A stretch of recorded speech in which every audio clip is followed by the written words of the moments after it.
Le président du mouvement pour la renaissance du Cameroun Maurice Kamto note qu'il y a déjà une forme de victoire sur l'injustice subie par ses militants.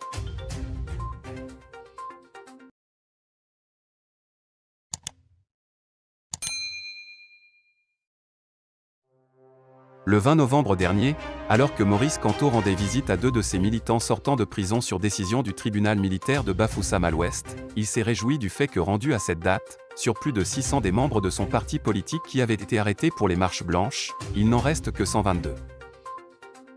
C'est un jour particulier que ce vendredi, 20 novembre note de la rédaction, du mois de novembre 2021. Je ne dirai pas encore, un jour exceptionnel, le jour exceptionnel viendra.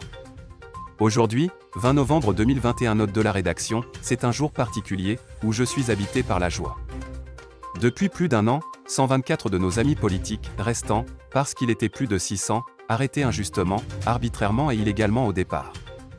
Pour diverses raisons et par plusieurs manières, plusieurs d'entre eux ont été libérés, il en restait 124. Je suis heureux de dire qu'il n'en reste que 122 aujourd'hui, parce que chacun de nos amis politiques qui retrouvent la liberté est l'expression de notre victoire sur le chemin que nous avons emprunté. Car au fond, qu'est-ce que nous célébrons ici cet après-midi?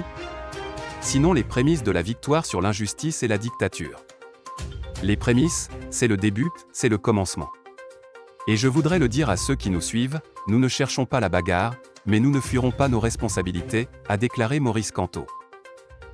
Rappelons que les militants du MRC ont été arrêtés dans le cadre des marches organisées par leur parti politique le 22 septembre 2020. Tous n'ayant pas bénéficié de l'acquittement, il y a une dizaine qui sont condamnés à une peine d'1 an avec sursis.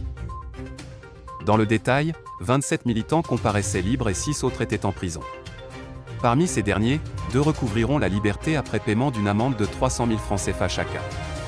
La situation des 4 autres militants en tôle, arrêtés à Baham et Bafan, sera examinée le 9 décembre prochain lors d'une prochaine audience.